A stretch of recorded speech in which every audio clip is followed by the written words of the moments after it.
Good evening, everybody. Welcome to the Developer Dynasty here on our Twitch channel for WolverineStudios.com.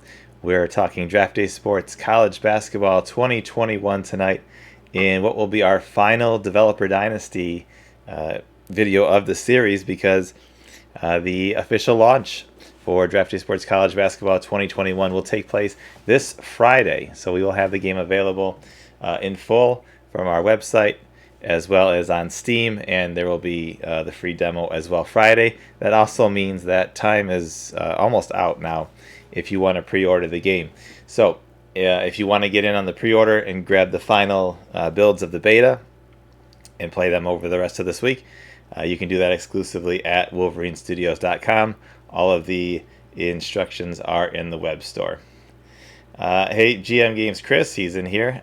He's putting together a fantastic multiplayer league, by the way. So if any of you guys are interested in being part of that, make sure you keep your eye on GM Games, because they're going to put together a fantastic multiplayer league for college basketball 2021. As always, at the beginning of the show, I want to thank our followers and our subscribers who are supporting our channel. Thank you very much for your subs and for the follows, and make sure you have the notifications turned on so that you know when we're going live. Of course, I said this is our final Developer Dynasty stream. We'll still be doing our Wednesday night streams for the WSBA. That's our Draft Day Sports Pro Basketball 2021 League. And in fact, tomorrow night is going to be the All-Star game, so you might want to join us. We're at 8 p.m. Eastern for that stream, so you might want to stop by tomorrow night and check that one out. That'll be kind of fun. And then we'll be back with the Developer Dynasties later on in the year as we prepare the 2022 versions of the games. Breeze is in the chat. He says hello, and he's going to miss this stream. I'm going to miss it too. It's been fun. We've been pretty much nonstop on these Developer Dynasties now for a number of months, going back to the pro games and then transitioning to the college games, and we had a lot of fun doing them, and they were very valuable to get feedback. And we'll certainly be doing them again in the future as we ramp up development on next year's versions.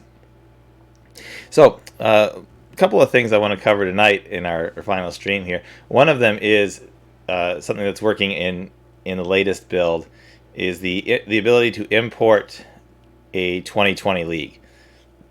So I want to pull this up here and explain a couple of things about this, just so everybody knows what the parameters here of this are.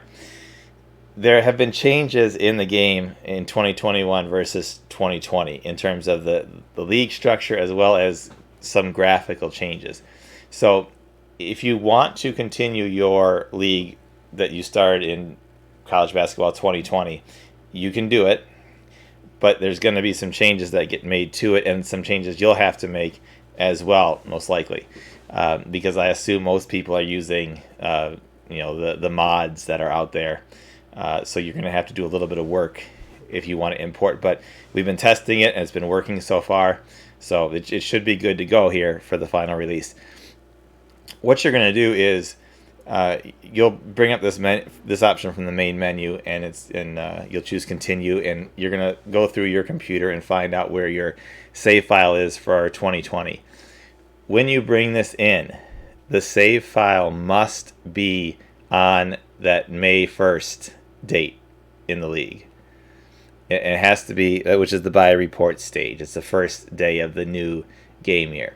Your league has to be on it. If it's not on that date, there's a chance that things are not going to port in correctly, because there's more teams in this year's version of the game. So what we have to do is, when it's going to bring in your data from 2020, it's going to add the 4 additional teams that have been added to the game this year. And then in order to make sure everything is structured correctly, it's going to redo the conference alignments to match the 2021 version. So you're going to get teams who were in one conference, in some cases in your 2020 league, moved to a different conference to accommodate the new teams and new conference structures. So there are going to be some changes that take place to your league. Also this year, the jersey sizes for the player cards and the coach clothing images and stuff like that. Those are larger in this year's version. So, you're going to have to copy, maybe get from the current mod or something like that and put those in, in the proper location to make sure that they are showing up properly for your game. But everything should move into the 2021 file structures when you import, and then you should put the graphics in the 2021 file locations. So, there is a little bit of work that you'll have to do in terms of importing the league, but that should be it. Everything else should just import, and you should be able to pick up and continue on from there. So that'll be good news for anybody who, really had a nice Dynasty going in 2020 and they want to keep it going. You should be able to do that, just as long as you're willing to accept the fact that there's going to be, some structural changes because of those new teams. GTNM 30, good evening to you. Welcome to our chat. And guys, by the way, if you have any questions, comments, anything you want to talk about, anything you like, go ahead and put it in the chat box. I'm always happy to discuss things with you. And I'm still taking feedback, still taking suggestions, things that we can either add in as a tweak right before the final release, or maybe something that we will add even post-launch. One of those suggestions that came to me in the first access period was having a new simulation option. If you go to the menu here and choose Game Options, you go to this screen that has all kinds of different things that you can change about your league so that it's kind of more suited to how you want to play. There were only 3 simulation styles before. There was the fast simulation, which is the default, which all the games simulate quickly and go by. There's slow simulation, where everything would pause for every single game simmed. That will take a really long time to sim because there's so many games. There's the slow simulation on human games only option, which gives you the kind of the pause when your game gets played, and fast sim on everything else. And now we've added this 4th option, which is slow simulation on important relevant games. If you choose this option as you sim, it's going to slow down it and let you kind of see the results better for any games that are involving top 25 teams, any games that involve teams in your conference, and all of your own teams' games that you simulate. So, this suggestion was made, and I thought it was a really good one, because the person who suggested it wanted to kind of learn more about the league as a whole, that they were playing in. They wanted to get to know better the players on the good teams, players in their conferences and stuff like that.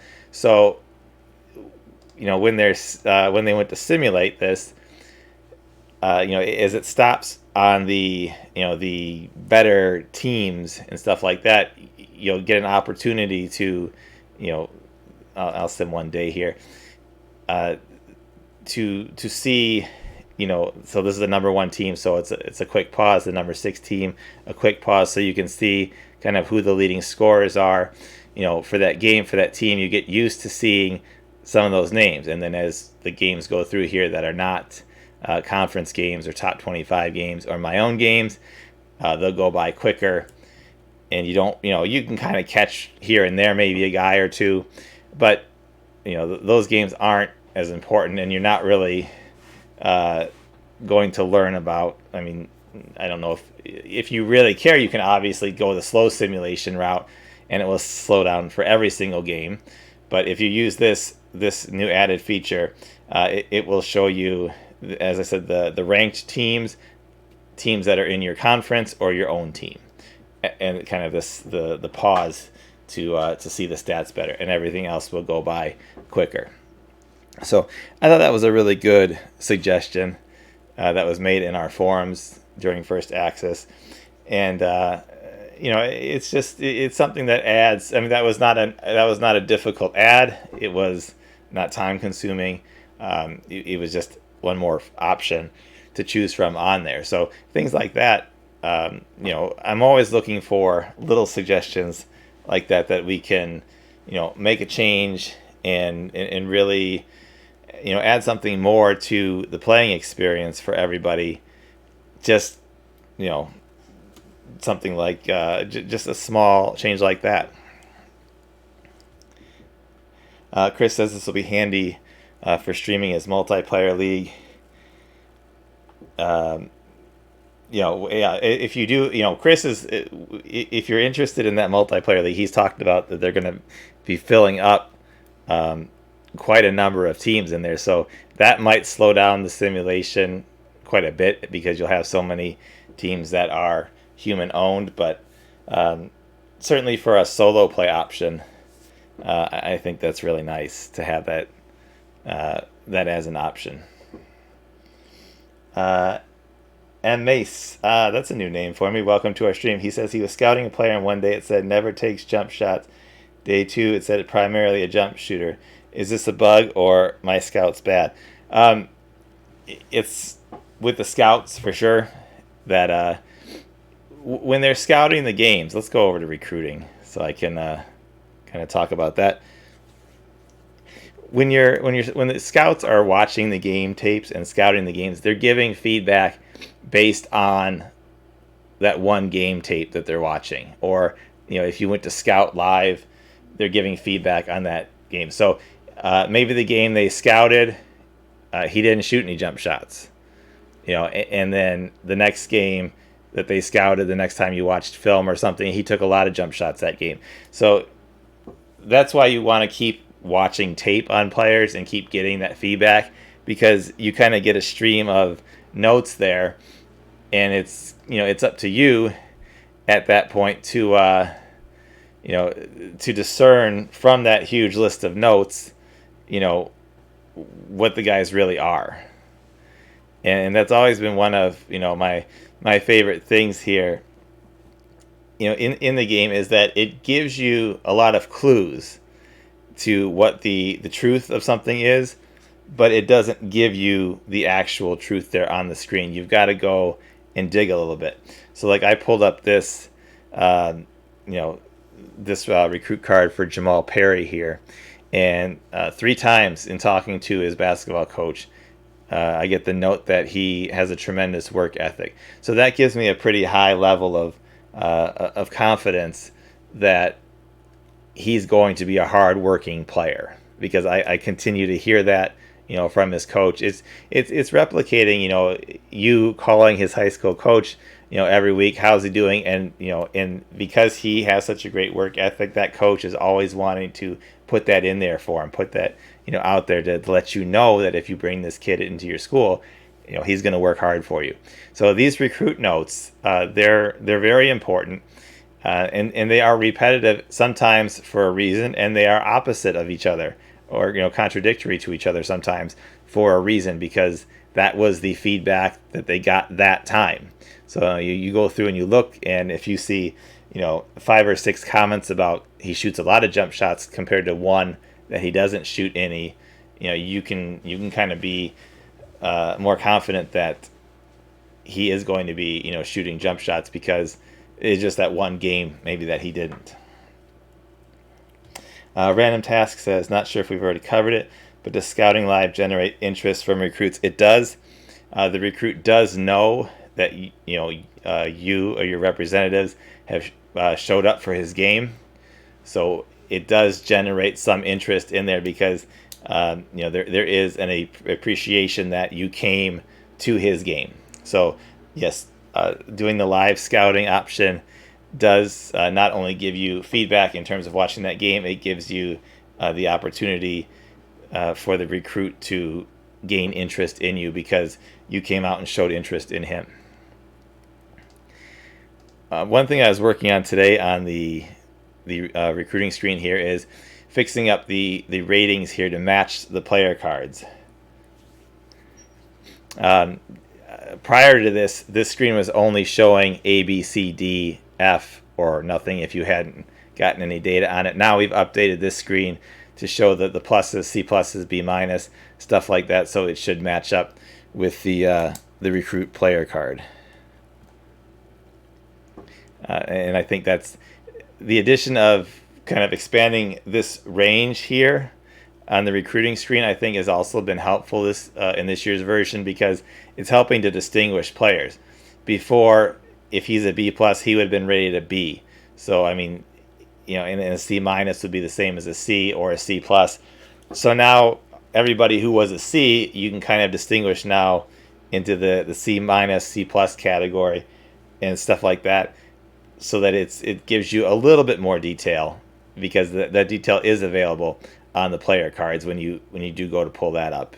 They do have the minuses and pluses here, as well as the representation of those ratings with the little line bar here. MA says he never used Recruit Live because it's too expensive, but he's going to do it now if it generates interest. Scouting Live is not expensive if you're doing it in your own state necessarily. So this game has me running Idaho State. This player's from Idaho, and it only costs $75 to go scout live. Well, if I want to leave the state and go to Oregon, yeah, that's $650 out of my recruiting budget, because I have to leave the state. I've got to go. I got to fly. I got to get a hotel, whatever, food, dinner, all that kind of stuff. So the expenses do get up there if you're leaving your state for recruiting. But scouting in-state guys live, it's not that expensive. Chris says he was always a C student, but now everybody will know he was a C minus student. I don't believe that, Chris. I'm sure that you're a much higher student than that. You're a brilliant guy running GM games, so I don't believe that for a second. One thing on this screen that is a new addition as well that maybe is not super clear yet or hasn't been found yet is if you click the help button, there is of course the list of help options here that tell you how you can use quick keys on the recruiting screen. It talks about being charged for players on the call list. It tells about some other things for recruiting and what the actions mean. There's a new button here that says Team Needs and Info. So if you click on this, it's going to give you a pop-up that allows you to not have to leave the recruiting screen, and it will tell you what your school's minimum SAT score is. It will tell you who is on your team currently, and the players who are on your teams currently that are walk-on players have this little walking icon guy here, so you know that they're walk-ons and probably not great players. And players in gray will be the ones who are leaving your school after this year, and that scholarship's opening up. So I can look at this at a glance and see I've got 5 players leaving, 5 seniors leaving, so that there'll be 5 scholarships open. I can tell which positions I'm weak at. Obviously, I don't need more small forwards on this team. I've got 3 more after the 2 who are leaving. We certainly need a power forward, because the one we have backing up our starter here is a walk-on, and we have a walk-on as a backup for the point guard as well. So we could use a point guard and a power forward on this team. I have 2 centers, and of course we can move a center to play power forward as well. So but this screen, this pop-up here, gives you a quick breakdown of what, in case you forget who's on your team or how many small forwards you have or something like that.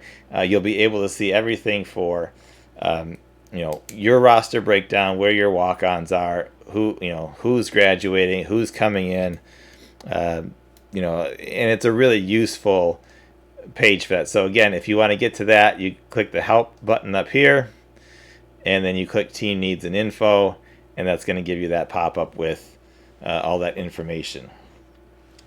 And Breeze asks about the colors. The colors are the colors that are assigned to them in the depth chart, just so you kind of get familiar with those colors. So the point guard is red, shooting guard is orange, small forward is green, the power forward is blue, and the center is listed as purple, because when you go to the depth screen, which I will pull up here in just a second,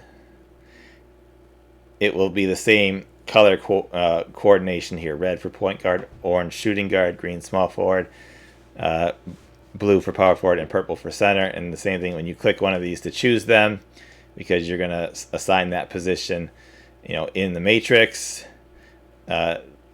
You'll see that, the center is purple. So that's all the colors mean. It's just to give you kind of a visual clue and a visual reminder of what you're used to seeing on the screens. One thing, too, that's new this year on this screen that I haven't talked about, I don't think, is this bottom row here with the green check marks. This is super useful in case you get, during the simulation, where you get a message where you have a problem with your depth chart or submatrix. You can come to the screen and there'll be a red X down here instead of a green check if one of your columns is missing a player for some reason. So if you don't have a shooting guard assigned to the column or something like that, then it will show you that there's a problem with that. And of course, if you click on one like I just did, it will reverse the players who are in there.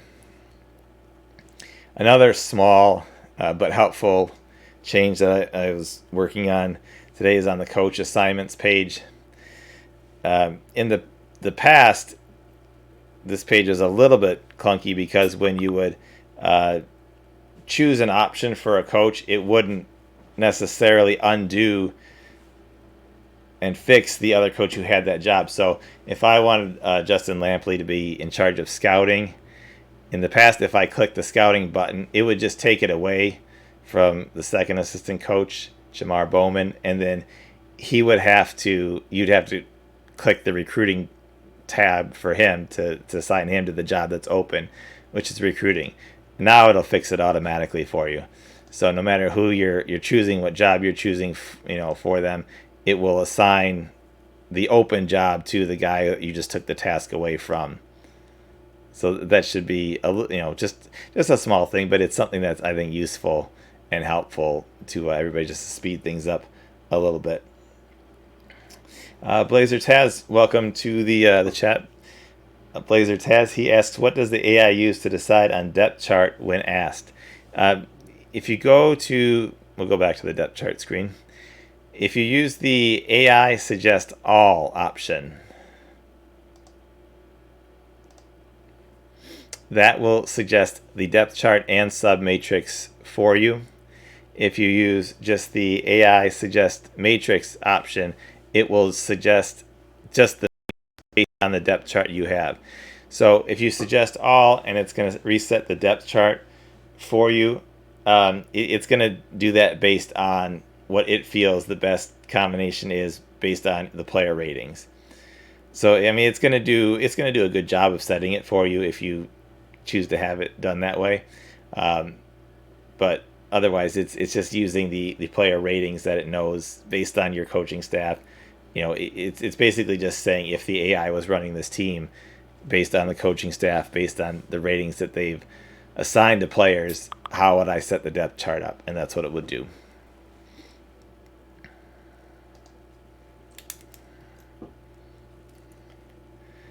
So another addition through the first access period that happened was based on another user suggestion asking for more with the new net options. So if you go to the Almanac, which I highly encourage you, once you build a league and build a couple seasons, to go through the Almanac and look at the old player records, coach records, stuff like that. If you go to the conferences tab here, we've added a column for the average net. And that will give you the average net ranking of the teams in that conference. Now this particular league is on the first day of the season, so the average nets are basically, when the season starts, it's just everybody's ranked 1 through 357 in order of the teams that they're put into the game in the conferences. So it doesn't really, there's really no value in it until the season starts and it starts updating that. But once it does, you'll see, basically how strong a conference is by what their average team's net ranking is. And if you're new to the stream and to the game, and you don't know what net is it's replaced the RPI option in the game. and net is what's being used now to determine who makes the tournament for an at-large bid, things like that. Let me see if I can grab a league that might have some of that data in there. I know we've shown it off a couple of times on the streams, but I think it's one of the biggest changes in the game this year, and one of the most important new things. So I like to talk about it and make sure everybody is aware of it and what it's being used for. This season's in the middle of recruiting, so I won't have one with this one. I'll grab one more and see if I can find it. I've got so many test leagues and stuff like that, all part of the development process here.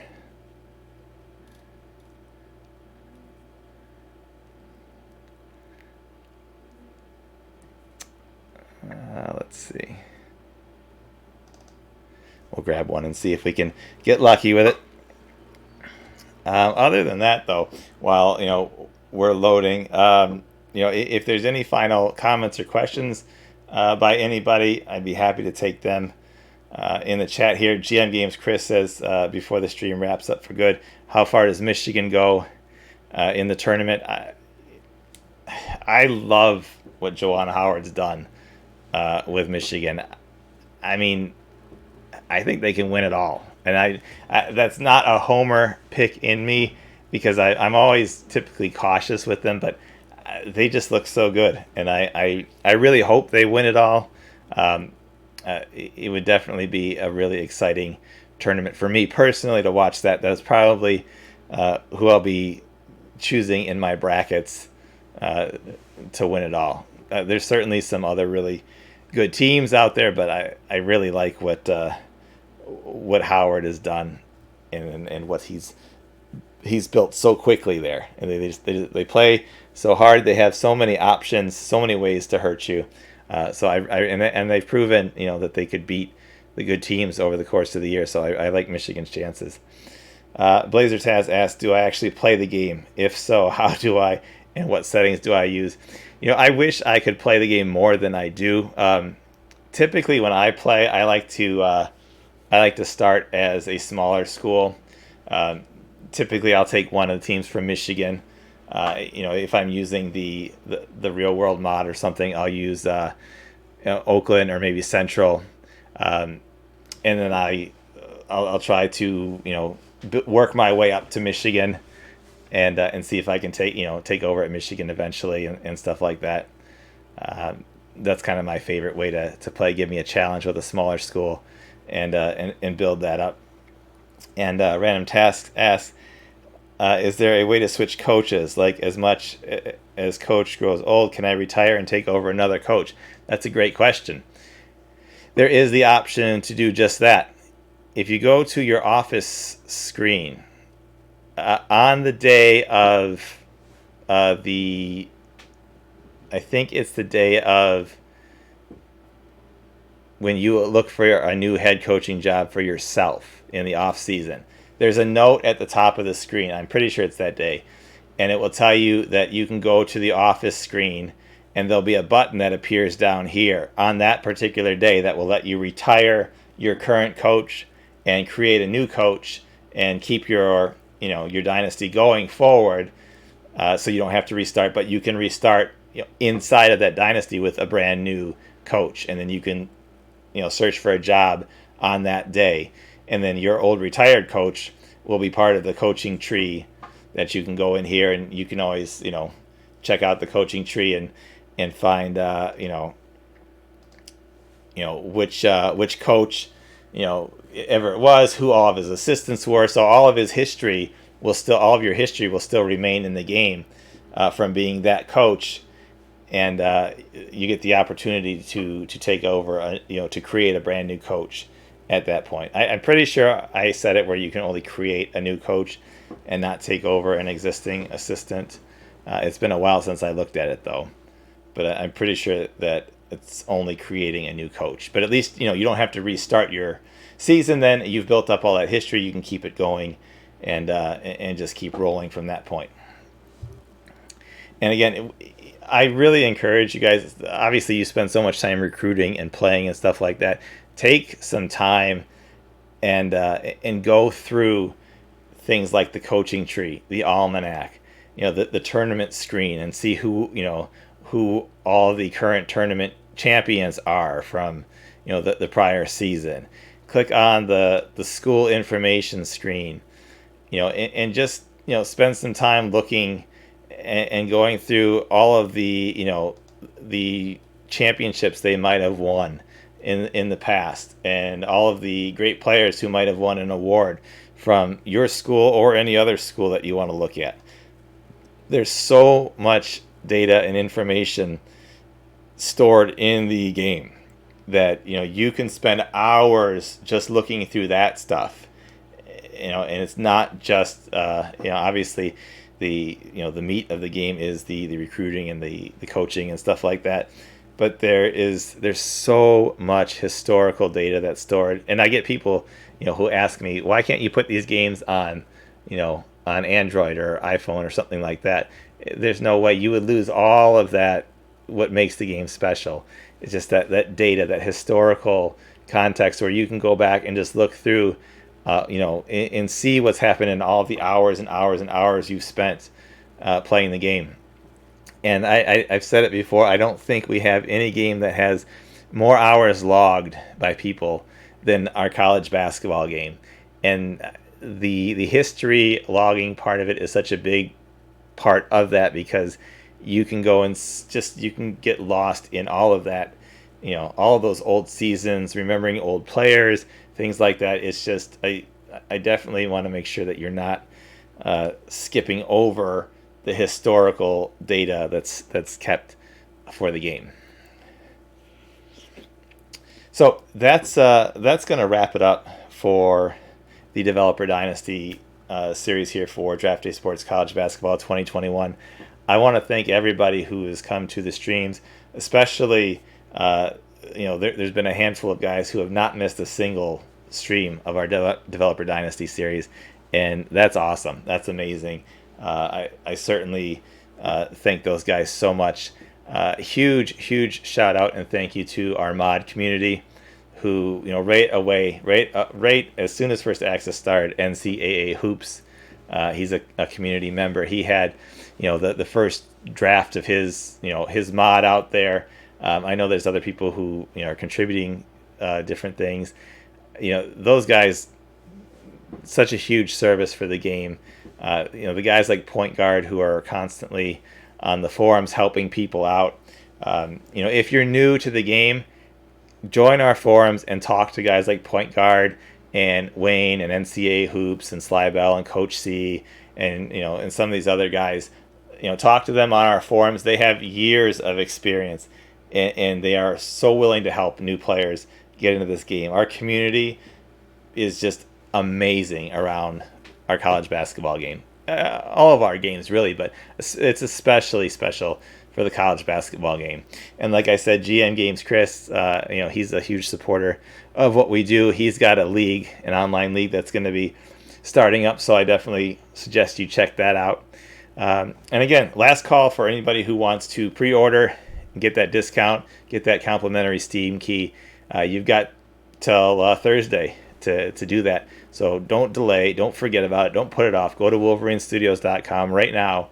Is the only place you can pre-order. Once we get to Friday, it will be too late to pre-order. You'll be ordering for the full price, either on our site or at Steam. So there's no reason not to go save yourself a couple of bucks right now while you can do it. And you can play the game in basically 99% complete status. We might have one more build prior to the launch for the beta testing, but otherwise it's pretty much good to go. So again, huge thank you to everybody who's supported us on the stream, everybody who's supported us through the pre-order. We've got certainly more pre-orders than we've ever had before, so the game continues to grow. The community continues to get larger. Keep bringing in more friends, keep bringing in more other people who would love to really experience a first-class college basketball game. This is the best college basketball game you can get anywhere. Console, PC, it doesn't matter. This is the best college basketball game that there is. So tell all your friends about it. Get them over to Wolverine Studios and get them on Draft Day Sports College Basketball 2021.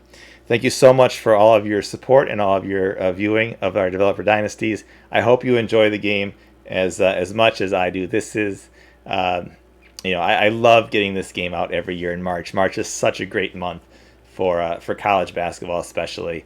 You just want this game on your, you can sit there on that first Thursday and Friday while you're watching 8 hours of the tournament and just have this game going all day long and build yourself a dynasty, get yourself to the big dance, and just live out the excitement of March through Draft Day Sports College Basketball 2021.